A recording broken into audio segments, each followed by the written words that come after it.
Hello everyone, स्वागत है एक और नए वीडियो में। और आज की वीडियो में हम लोग कमोडिटीज़ का बात करने वाले हैं, क्रूड ऑयल, गोल्ड और नेचुरल गैस। जैसे हम लोग ऑप्शंस करते हैं ऐसे इंडियन मार्केट में, तो हम लोग डायरेक्शनल करते हैं। तो बहुत लोगों का जो डाउट आता है या रिक्वेस्ट आता है कि क्रूड ऑयल नेचुरल गैस में भी कुछ बताइए। तो मेरे पास कोई ऐसा प्लेटफॉर्म नहीं था कि हम ये बता पाए, क्योंकि पे ऑफ से समझाना अच्छा होता है एंड उससे हमको एग्जैक्टली पता चलता है कि कितना रिस्क और रिवॉर्ड है इसमें। तो इस रीज़न से कोई भी प्लेटफॉर्म पे जो क्रूड ऑयल है, नेचुरल गैस है, गोल्ड है, इसका पे ऑफ नहीं शो होता था। ज़रूरत में भी शो नहीं होता था और स्टॉक मार्केट पे भी जो है वो शो नहीं होता था। तो धन पे ये चीज़ जो है वो फीचर आया है, तो हम सोचे इस पर एक वीडियो बना दें। तो उसमें जो स्ट्रैटेजी हम लोग यूज़ करने वाले हैं सब कुछ अच्छे से एक्सप्लेन करेंगे। एंड इसमें हम एक ही चीज़ आपको ये सजेस्ट करेंगे कि नॉन डायरेक्शनल कभी भी ये कमोडिटीज़ में नहीं करना है। उसका रीज़न बताएंगे एंड डायरेक्शनल करना हमेशा, और डायरेक्शनल कैसे करना है वो भी आपको अच्छे से समझाते हैं। अब नॉन डायरेक्शनल ना करने का रीज़न ये है कि जो कमोडिटीज़ होती हैं वो कभी भी बहुत एग्रेसिवली मूव कर जाती हैं, और जो इंडियन मार्केट जो इंडेक्स है उस तरीके से मूव नहीं करती हैं, बहुत एग्रेसिव मूव करती हैं। तो जैसे अगर आप लोग क्रूड देखें या नेचुरल गैस देखें, तो साइडवेज वाला फेज आपको बहुत कम दिखेगा, और साइडवेज वाला फेज अगर आपको दिखता भी है तो वो फेज बहुत छोटा होता है। इस रीज़न से हम लोगों को ये कमोडिटीज़ में नॉन डायरेक्शनल करना एक काइंड ऑफ बेवकूफ़ी हो जाएगा। इसी रीज़न से हम लोग इसमें हमेशा डायरेक्शनल ही करने वाले हैं। अब डायरेक्शनल करने का दो तीन तरीका है डायरेक्शनल करने का। जैसे दो स्ट्रैटेजी हम लोग डिस्कस करेंगे। पहला स्ट्रैटेजी, हम लोग डेबिट स्प्रेड करेंगे इस तरीके का, या हम लोग 1-to-1 स्ट्रैटेजी करेंगे। दोनों हम लोग डिस्कस करते हैं, बट उससे ज़्यादा इंपॉर्टेंट है डायरेक्शन, कि हम लोग डायरेक्शन कैसे फाइंड करें। तो जैसे हम लोग इंडियन मार्केट में सुपर ट्रेंड एंड एवरीथिंग जो है वो डिस्कस किए हैं, बट कमोडिटीज़ में जो इंडिकेटर्स है वो ज़्यादा काम नहीं करता, क्योंकि ये जो इनका चार्ट्स होता है वो कंसिस्टेंट नहीं होता इंडियन मार्केट जैसा। जैसे निफ्टी है कंसिस्टेंटली ऊपर जा रहा है, बट नेचुरल गैस है, क्रूड ऑयल है, वो बहुत ज़्यादा फ्लक्चुएट होता है। ये एक कोई भी एक ट्रेंड में नहीं होता, रैंडम होता है, राइट। गोल्ड भी थोड़ा सा ट्रेंडिंग है, बट काइंड ऑफ उसी कैटेगरी में हम भी डालेंगे गोल्ड को कर सकते हैं इंडिकेटर के साथ, कोई दिक्कत नहीं है। जैसे सुपर ट्रेंड के साथ हम लोग उसमें कर सकते हैं इसका। अगर हम लोग बैक टेस्टिंग देख लेते हैं सुपर ट्रेंड का, अगर बैक टेस्टिंग अच्छा हुआ गोल्ड का तो करने में कोई दिक्कत है नहीं। तो अप ट्रेंड ही है, जैसे जो हमारा बाई एंड होल्ड है उससे तो रिटर्न कम है, बट अप ट्रेंड में ही है हमारा, तो सुपर ट्रेंड में करने में कोई बुराई नहीं है। थोड़ा छोटे टाइम फ्रेम में अगर देखें तो छोटे टाइम फ्रेम में भी 4 आवर के टाइम फ्रेम में गोल्ड प्रॉफिटेबल है ऑन सुपर ट्रेंड। 1 आवर के टाइम फ्रेम पे भी गोल्ड काइंड ऑफ प्रॉफिटेबल है। तो थोड़ा सा हम लोग 3 आवर्स पे देखते हैं। 3 आवर्स पे भी ठीक है, 2.1 का ये है और ये है हमारा 2.4। तो 4 आवर एक अच्छा है, राइट। ये बाई ओनली है, मतलब ये शॉर्ट नहीं है। तो आप लोग जैसे शॉर्ट का अलग स्ट्रैटेजी बना सकते हैं, ये सिर्फ बाई है, मतलब सिर्फ ये लॉन्ग ओनली स्ट्रैटेजी है। मतलब जो यहाँ पे ये शो हो रहा है, ये एग्जिट हो रही है, सेल नहीं है, राइट। मतलब यहाँ पे हमको अगर एंट्री करना हो तो यहाँ एग्जिट करना पड़ेगा, ना कि हमको इसमें बेरिश पोजीशन लेना होगा। तो हम लोग इसमें बेरिश पोजीशन नहीं ले सकते, क्योंकि ये सुपर ट्रेंड सिर्फ लॉन्ग ओनली में ही प्रॉफिटेबल है। अगर बेरिश जाना है तो बेरिश के लिए भी आप लोग बैक टेस्ट कर सकते हैं, बट एक एग्जांपल आपको दे रहे हैं कि ये 4 आवर पे प्रॉफिटेबल है गोल्ड में, और ये बहुत अच्छा बात है। बट यही चीज़ अगर हम लोग क्रूड और नेचुरल गैस में देखें तो नहीं होगा। हम लोग एक बार यूएस ऑयल में देखते हैं। यूएसएल देखें, लॉस में है, प्रॉफिटेबल नहीं है। एंड इसी तरीके से हम लोग अगर नेचुरल गैस में देखें तो ये ठीक है, बट इक्विटी कर्व उतना अच्छा नहीं है। तो आई गेस आप लोग समझ गए कि जो इंडिकेटर्स है वो गोल्ड में चल जाएगा, बट क्रूड और नेचुरल गैस में नहीं चलेगा। तो उसके लिए हम लोगों को प्राइस एक्शन फॉलो करना पड़ेगा। गोल्ड में हम लोग क्या 4 आवर में सुपर ट्रेंड यूज़ कर सकते हैं? यस। क्या हमारा विन रेट कितना है? अगर हम लोग विन रेट इसका देखें गोल्ड में, तो गोल्ड में हमारा विन रेट इज़ ओनली 44%, मतलब आउट ऑफ 100 ट्रेड्स 56 ट्रेड्स हमारा जो है वो गलत होगा। तो उसके लिए तैयार रहना होगा। एंड इसी रीज़न से इसमें हम लोग थोड़ा सा प्राइस एक्शन भी ऐड कर दें तो वो ज़्यादा बेटर हमारे लिए रहेगा, राइट। अब प्राइस एक्शन जैसे हम लोग डिस्कस करते हैं तो बहुत सारे लोग ये चीज़ जो है वो नहीं कर पाएंगे, ऑब्वियसली, क्योंकि बहुत सारे लोग ज़्यादातर ये चाहते हैं कि ऐसा कुछ स्ट्रैटेजी हो जिसमें एफर्ट्स थोड़ा कम लगे।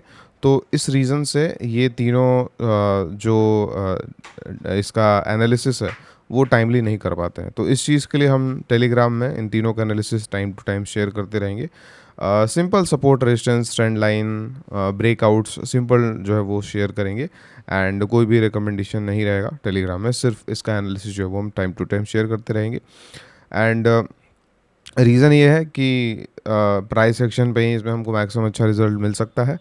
इंडिकेटर में सिर्फ गोल्ड पे चलेगा, क्रूड ऑयल नेचुरल गैस नहीं चलेगा। तो अब प्राइस एक्शन बेसिक्स जो है वो सबको पता होगा।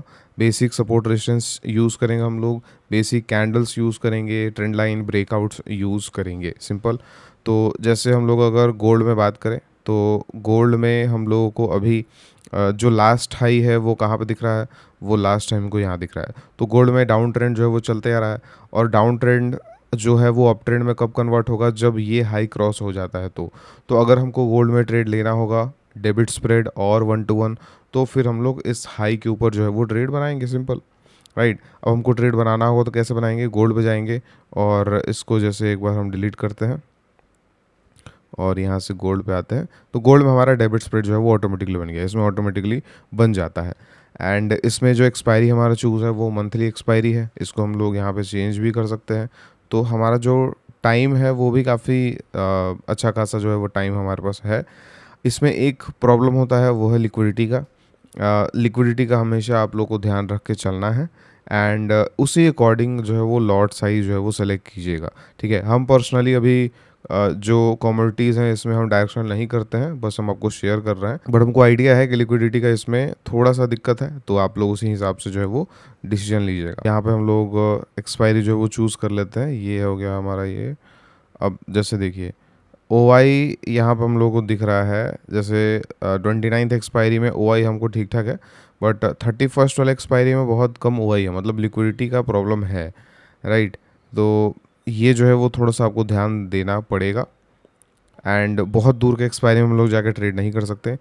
जैसे अगस्त में अगर हमको ट्रेड करना है तो जुलाई वाला एक्सपायरी ख़त्म हो जाएगा ना, तभी अगस्त में हमको लिक्विडिटी आएगा, तो ये चीज़ याद रखना है। तो इस तरीके से डेबिट स्प्रेड हम अगर बनाते हैं, इसमें कैपिटल यूटिलाइजेशन आप लोग अगर देखेंगे तो मार्जिन जो है वो देखेंगे इतना है, एंड यहाँ से मैक्सिमम लॉस और मैक्सिमम प्रॉफिट भी डिफाइन है। गोल्ड में मार्जिन ज़्यादा लगता है, अगर आप देखेंगे तो सिर्फ एक लॉट में हमको इतना ज़्यादा मार्जिन जो है वो लग रहा है। नेचुरल गैस में अगर हम लोग देखें तो नेचुरल गैस में मार्जिन जो है वो काफ़ी कम लगता है, एंड इसमें ओवरऑल मैक्सिमम गेंस और मैक्सिमम लॉस भी काफ़ी अच्छा खासा देखने को मिलता है। एंड इसमें अगर हम लोग नेक्स्ट एक्सपायरी चूज़ करें तो क्या लिक्विडिटी है, यस, तो नेचुरल गैस में लिक्विडिटी है।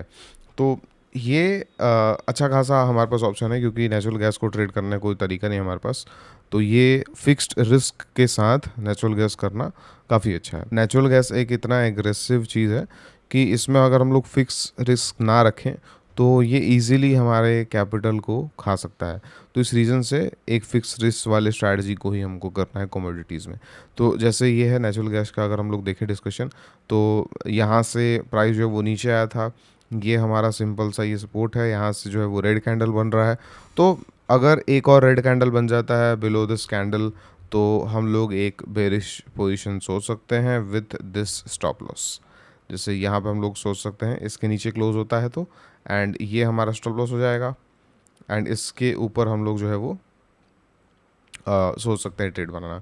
तो ये बेसिक एनालिसिस जो है वो हम लोग करके एंड नेचुरल गैस, गोल्ड और क्रूड ऑयल में ट्रेड हम लोग कर सकते हैं। और इसमें अगर हम लोग दूसरा तरीका देखें तो दूसरा तरीका क्या है, अगर सपोज़ कोई ट्रेड करना चाहता है एंड वो मंथली, उसके लिए ये जो रिस्क है वो काफ़ी ज़्यादा है, जैसे 8% का रिस्क उसके लिए ज़्यादा है, तो उसको कम करने के लिए वो क्या कर सकता है, वो यहाँ पे एक और चीज़ कर सकता है। जैसे हमारा अगर हम देखें अगस्त में ये बाई है और ये सेल है, राइट, इसके नेक्स्ट वाला बाई कर सकता है, मतलब पहला बाई फिर सेल है हमारा, एंड फिर सेल के जस्ट नेक्स्ट वाला बाई कर लेंगे हम लोग, और जो सेल का क्वांटिटी है उसको हम लोग डबल कर देंगे, जो सेल का क्वांटिटी है इसको डबल कर देंगे। तो इससे हमारा ये 1 to 1 स्ट्रैटेजी हो गया, इससे हमारा जो रिस्क है वो बहुत मिनिमाइज हो गया। अब इसका यूज़ हम लोग सिर्फ इसीलिए करते हैं जिसकी वजह से हम लोग रिस्क को मिनिमाइज़ कर सकें। एंड एक परफेक्ट लेग अगर आपको बताएं इस पर्टिकुलर स्ट्रैटेजी के लिए, तो परफेक्ट लेग है एट द मनी से थोड़ा सा बाहर रह के इस को बनाए अगर, तो ज़्यादा अच्छा होता है। इस तरीके से नेक्स्ट एक्सपायरी में चूज़ करके हम लोग सेल लेग को 2 लॉट कर देते हैं, तो इस तरीके से अब देखिए इसमें रिस्क रिवॉर्ड भी बहुत अच्छा है। तो ये सेम स्ट्रैटेजी का रिस्क रिवॉर्ड इंडियन मार्केट में काफ़ी कम है, बट ठीक ठाक उसमें अच्छा अच्छा खासा रिटर्न बन जाता है। बट नेचुरल गैस में उससे भी ज़्यादा रिस्क रिवॉर्ड हमको देखने को मिल रहा है। थोड़ा सा इसमें लिक्विडिटी कम होगा तो होगा, थोड़ा सा स्लिपेज आएगा, बट अगर हम कंपेयर करेंगे तो ऑलमोस्ट 1:2 जो है वो इजीली मिल रहा है बुलिश साइड में। तो बुलिश साइड में इतना ज़्यादा मिलना बहुत अच्छा चीज़ है। अगर हम इसी को बेरिश साइड करते हैं तो बेरिश साइड में तो ज़्यादा ही मिलता है, बट हम लोग देखते हैं कि इस पर्टिकुलर कंडीशन में बेरिश साइड में कितना मिल रहा है। बेरिश साइड में हम लोग देख सकते हैं, यहाँ से अगस्त करते हैं ये, तो बेरिश साइड में रिस्क रिवॉर्ड हम लोग देख सकते हैं। थोड़ा सा एट द मनी के पास भी अगर हम लोग ले लेते हैं तो भी हमारा रिस्क रिवॉर्ड ऑलमोस्ट 1:3 से ऊपर है, 1:3 से ऊपर। तो बहुत पावरफुल चीज़ है। एंड ये नेचुरल गैस स्पेशली बहुत पावरफुल चीज़ है।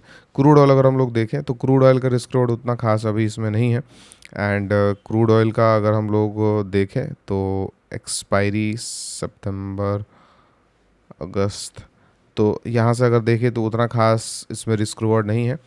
थोड़ा सा इसको हम लोग ऐड करके और फिर से बनाते हैं। जो लिक्विड वाले स्ट्राइक्स हैं उनको हम लोग थोड़ा कंसीडर करते हैं इस तरीके से। एंड ये बाई, तो ठीक ठाक है, बट थोड़ा सा इसमें लिक्विडिटी का इशू हमको लग रहा है। बट इसमें हम लोग देख सकते हैं, बट इसमें भी रीज़न ये है, इसमें मार्जिन ज़्यादा लगेगा। तो गोल्ड और क्रूड में मार्जिन ज़्यादा लगेगा, तो जो मार्जिन मतलब जिसके पास कैपिटल ज़्यादा है वो कर सकता है गोल्ड और क्रूड, और जिसके पास कम है वो नेचुरल गैस सिर्फ जो है वो कर सकता है। अब बेसिक इसमें हमको थोड़ा सा समझा देते हैं कि बेसिक हम लोग को अगर ट्रेड करना हो तो कैसे करना होगा। जैसे नेचुरल गैस में एक एग्जांपल आपको दे दिए, उसी तरीके से हर पॉइंट पे हम लोग एक एनालिसिस जो है वो करेंगे। एंड जैसे क्रूड ऑयल है, क्रूड ऑयल में अगर हम लोग देखें तो एक बड़े टाइम फ्रेम पे क्रूड ऑयल में यहाँ पे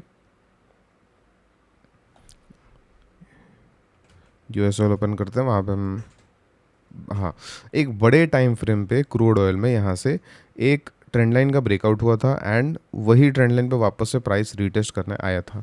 और एग्जैक्ट 29 जून को, मतलब जब ये प्राइस यहाँ पे था, एग्जैक्ट 2 जुलाई को, 2 जुलाई को हम ग्रुप में डाले भी थे कि क्रूड में ध्यान से, क्रूड यहाँ से रिवर्स कर सकता है। तो यही बेसिक एनालिसिस होता है कि वो ट्रेंड लाइन को ब्रेकआउट किया, ट्रेंड लाइन पे ये है वो रिटेस्ट करने आया, यहाँ पे एक हैमर कैंडल बनाया, तो एक बहुत छोटे से स्टॉप लॉस के साथ बहुत अच्छा ट्रेड हम लोग ले सकते हैं एंड वो बहुत ज़्यादा सक्सेसफुल भी रहा, राइट। तो इस तरीके का एनालिसिस। अब ये प्राइस यहाँ पे जा चुका है, अब क्या, अब इसके बाद का एनालिसिस क्या होगा वो भी हम लोग देख लेते हैं। तो पहले हम लोग देखते हैं कि इसका जो मेजर रेजिस्टेंस है वो कौन सा है। जिस जिस जोन में ये बैठा हुआ है, ये एक बहुत बड़े रेजिस्टेंस जोन में ही बैठा हुआ है यहाँ से। तो मोस्ट प्रोबेबली यहाँ से एक रिजेक्शन आना चाहिए, और उसके लिए जब भी ये वाले कैंडल का लो ब्रेक हो जाता है तो फिर हम लोग सिंपल एक बेरिश ट्रेड ले सकते हैं, राइट। और यहाँ से भी अगर हम लोग देखें तो एक ट्रेंड लाइन जो है वो बन रहा है, राइट, इस तरीके से। तो इसका भी ब्रेकआउट हुआ है, तो ये भी एक पॉजिटिव साइन है। तो हमारे पास दो चीज़ें हैं। पहला चीज़, इस रेंज के ऊपर प्राइस अगर निकल जाता है, जैसे यहाँ से अगर देखें, अगर इस रेंज के ऊपर प्राइस निकल जाता है, ये हाई के ऊपर निकल जाता है, हाई मार्क कर देते हैं हम, इस हाई के ऊपर प्राइस निकल जाता है तो हम लोग क्या करेंगे, हम लोग यहाँ से बुलिश ट्रेड लेने की कोशिश करेंगे। एंड अगर इस रेंज ये जो कैंडल है इसके नीचे क्लोज कर जाता है तो बेरिश के लिए कोशिश करेंगे। तो ये हमारा कंडीशन बन गया, और कंडीशन बन गया तो हम लोग ट्रेड ले लेंगे इसके बेसिस पे। अब ट्रेड क्या बनाना है, डेबिट स्प्रेड बनाना है या 1-to-1 बनाना है, ये आपके ऊपर है। नेचुरल गैस में भी सेम, नेचुरल गैस में हम लोग अभी रेजिस्टेंस पे हैं, इसके नीचे एक और क्लोजिंग आ जाता है तो बेरिश, और यहाँ से ये जो हमको रेजिस्टेंस दिख रहा है इसके ऊपर अगर क्लोज हो जाता है तो जो टारगेट हमारा यहाँ पे आ जाएगा। मतलब अगर प्राइस हमारा यहाँ पे क्लोज कर जाता है इसके ऊपर तो ये इजीली यहाँ तक आ जाएगा, राइट। तो ये क्या है, प्राइस एक्शन है। और इसके ऊपर क्लोज होगा तो बुलिश, इस कैंडल के नीचे क्लोज होगा तो बेरिश, इसके बेसिस पे हम लोग ट्रेड ले लेंगे, सिंपल। एंड गोल्ड में अगर हम लोग देखें तो गोल्ड में भी सेम चीज़, यहाँ से जो बेरिश अगर हमको अगर जाना है तो बेरिश ज़्यादा बेटर रहेगा इसके नीचे। बट क्योंकि थोड़ा सा रिवर्सल जो है वो दिख रहा है इसमें चार्ट के बेसिस पे भी। तो इसमें इस हाई के ऊपर जाते ही हम लोग बुलिश जो है वो सोच सकते हैं। तो इस तरीके से हम लोग जो प्राइस एक्शन के बेसिस पे इसमें हम लोग एनालिसिस करके और ट्रेड कर सकते हैं। और सिर्फ गोल्ड करना है तो सिर्फ गोल्ड करने के लिए सुपर ट्रेंड भी इनफ है। बट कभी कभी ऐसा समय आएगा जिसमें सुपर ट्रेंड में बहुत ज़्यादा आपको फ्रस्ट्रेशन हो सकता है, क्योंकि लगातार लॉसेस जो है वो हो सकते हैं, क्योंकि विन रेट इसका 44% ही है। एंड दूसरा चीज़ कि इसमें शॉर्ट हम लोग नहीं जा सकते क्योंकि सिर्फ लॉन्ग ओनली स्ट्रैटेजी है। तो इस रीज़न से हम प्राइस एक्शन को ज़्यादा इस पर्टिकुलर वीडियो में प्रमोट की है। एंड बेसिक स्ट्रैटेजी हम लोग डेबिट स्प्रेड और 1-to-1 स्ट्रैटेजी सिंपल हम लोग यूज़ करने वाले हैं। एंड अगर आप लोग हमारे कम्युनिटी में जुड़ना चाहते हैं तो डिस्क्रिप्शन में फर्स्ट लिंक उस पर क्लिक करके और सारा डिटेल यहाँ पे आकर चेक कर सकते हैं। और इसमें सारी स्ट्रैटेजीज एंड एवरीथिंग आपको इजीली समझ में आ जाएगा कि क्या क्या एग्जैक्टली हम लोग पढ़ते हैं। आप लोग कूपन यूज़ कर सकते हैं 3 ईयर। ये 3 ईयर का कूपन हमारा एनिवर्सरी कूपन है, 3 साल हमारा कम्युनिटी का कंप्लीट हो गया तो। एंड ये 25 जुलाई तक वैलिड रहेगा। उसके बाद फिर 1 साल तक ये कूपन जो है वो अवेलेबल नहीं रहेगा। तो ये कूपन एक्टिवेट हो जाएगा कुछ देर में एंड आप लोग यूज़ कर सकते हैं अगर आप लोग सीरियस है तो। मिलते हैं नेक्स्ट वीडियो में। Thank you so much.